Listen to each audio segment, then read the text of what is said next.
Imagine you bought shares 2 years ago. They've gone up, you haven't sold. You haven't received a single dollar of profit, and your government just sent you a tax bill. This isn't hypothetical, that's what's being legislated in the Netherlands right now, and the numbers behind it are frankly alarming. Welcome back. My name is Richard, and welcome to Ron's Industries, where we're pro-wealth, pro-growth, and pro-personal finance.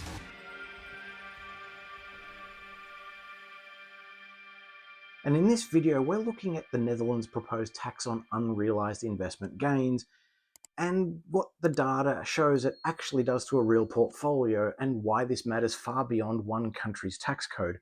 So let's start with what's actually being proposed.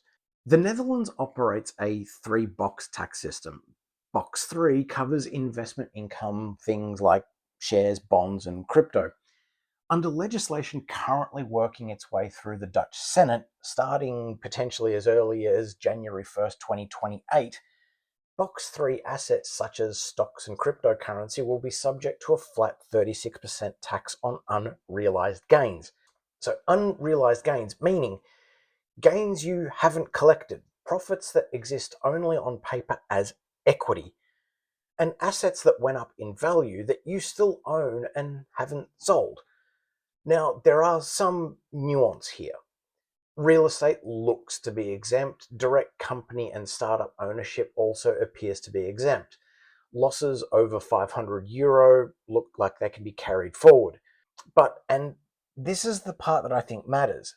There's no mechanism that reimburses an investor for tax already paid on gains that subsequently disappeared. You are going to get taxed on the way up. When the asset falls, you carry that loss forward. The government carries none of it. Now, this still needs to pass the Senate, but if it does, on the 1st of January 2028 is the implementation date. And this is why we need to talk about it now. So to understand the real-world damage of this policy, we modeled it against the actual historical asset data. We're using a simplified model, as always, a fixed starting investment, no additional contributions, no sales events, no reinvestment adjustments, clean numbers so that we can see the mechanism clearly. So let's start with the S&P 500 from 2010. Based on the data, a $100 investment in the S&P 500 from 2010 would have grown by a factor of roughly 6, around about 613%. And a compound annual growth rate of approximately 12%. This is the benchmark that we're going to be using. Now let's apply 36% unrealized gains tax annually. The compound annual growth rate drops from 12% to just under 8%. The total portfolio outcome drops from roughly 6x to approximately 3.3. And here's the number that deserves to be said out aloud. The investor loses approximately 46% of the available gains, not 36, 46. This is the compounding problem. When you extract 36% of gains every year, you don't just lose 36% of the outcome. You lose the compounding growth that would have been generated by the portfolio that the tax took away. Every year, the base is smaller than it should be, and that shortfall compounds against you for the life of the investment. So this is the core mechanism. A stated tax rate of 36% produces an effective loss to the investor that is meaningfully larger, and that gap widens the longer that the investment is held. Now, let's look at Bitcoin from 2014, a few years later, because this is where the model gets genuinely confronting. A $100 investment in Bitcoin from 2014 held without intervention would have grown to over $19,000 by the end of the period modeled, at the compound annual growth rate of about 55%. Now, this is an extraordinary return. It also comes with extraordinary volatility and risk along the way, and the two here are actually related. Bitcoin experienced 3 major drawdowns through this period, approximately 30% in 2014, about 73.5% in 2018, and 64.27% in 2022.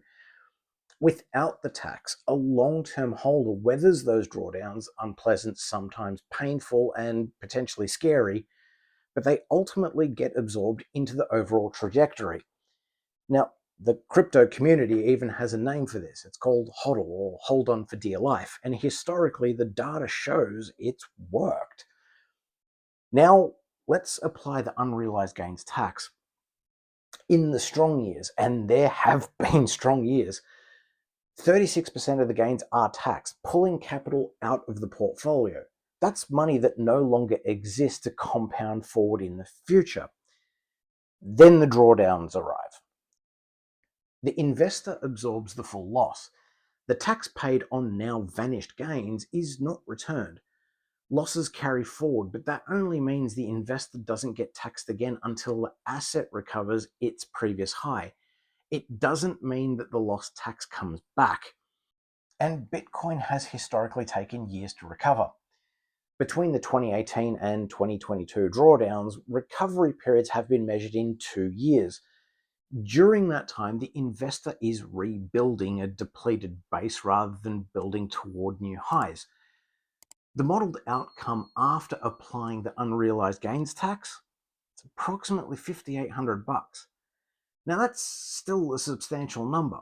That's still a compound annual growth rate of about 40%. But compared to 19,000 that was available, the investor has lost approximately 70% of their potential gains. 70% from a stated tax rate of 36. Now, Ethereum, modeled from 2017, so this is the shortest sample data, tells a similar story with an additional wrinkle that is worth examining.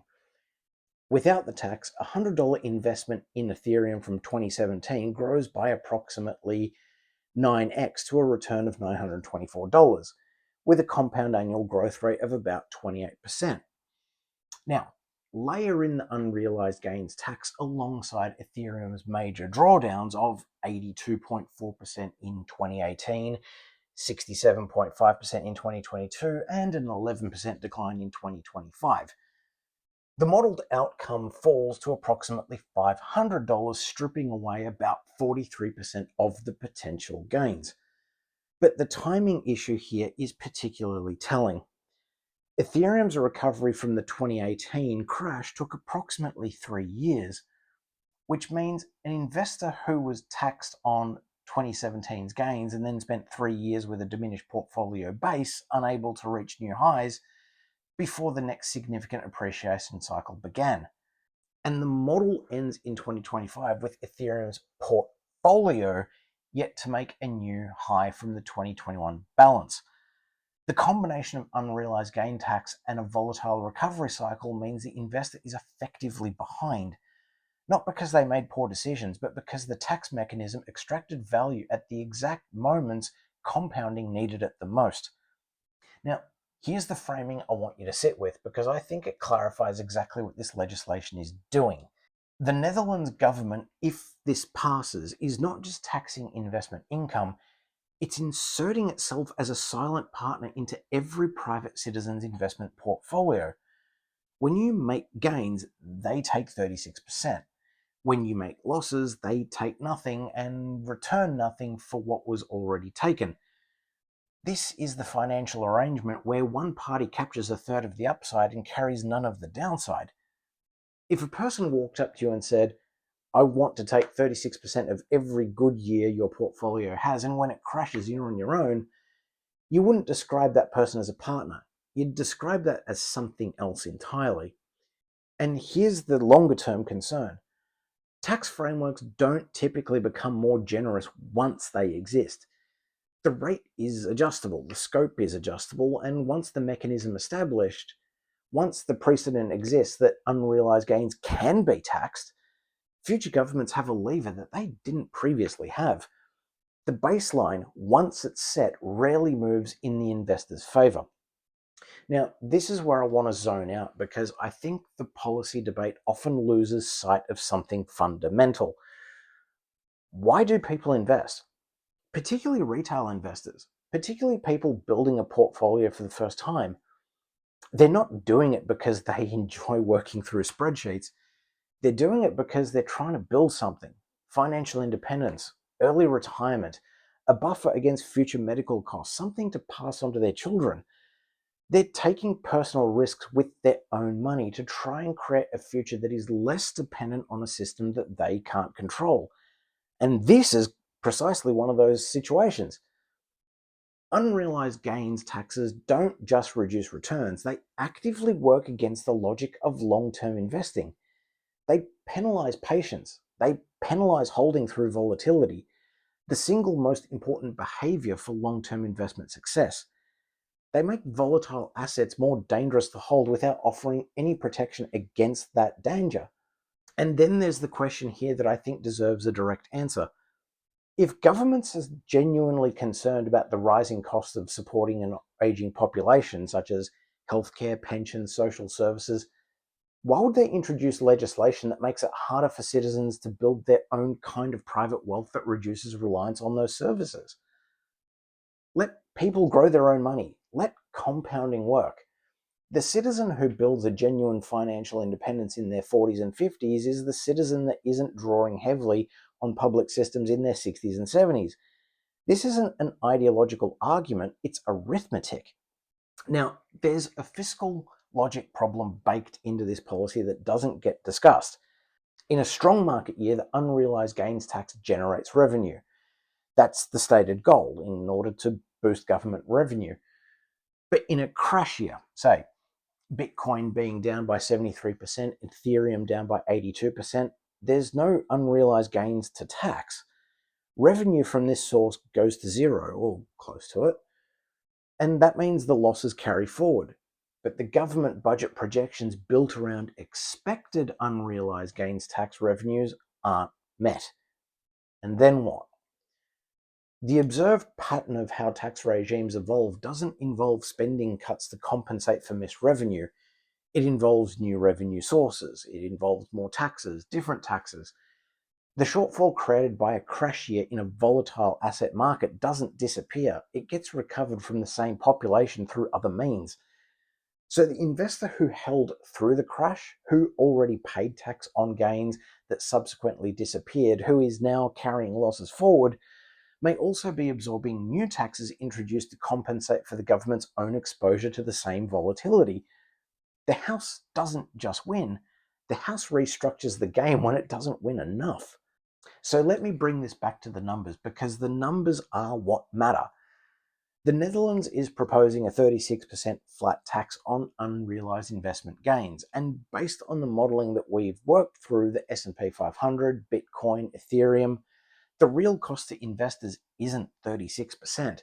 It's 46% of potential gains on the S&P 500, it's 70% on Bitcoin, and it was 43% on Ethereum. These aren't rounding errors, these are numbers that would see a business person investigated for fraud. They are the consequence of extracting tax annually from a base that needs to compound. And they represent the gap between the investor who builds genuine long-term wealth and the investor who gets a fraction of what was mathematically available to them. If you're building a portfolio, whether it's your first investment or your 50th, the mechanics revealed here apply regardless of jurisdiction. The rules that govern your investment aren't fixed, they change. And the difference between a tax framework that lets wealth compound and one that extracts from it annually, as the data shows, the difference between financial independence and settling for less than half of what's possible. So watch this space. And if you found this video useful, please leave a like and subscribe. That's all for today. See you in the next one.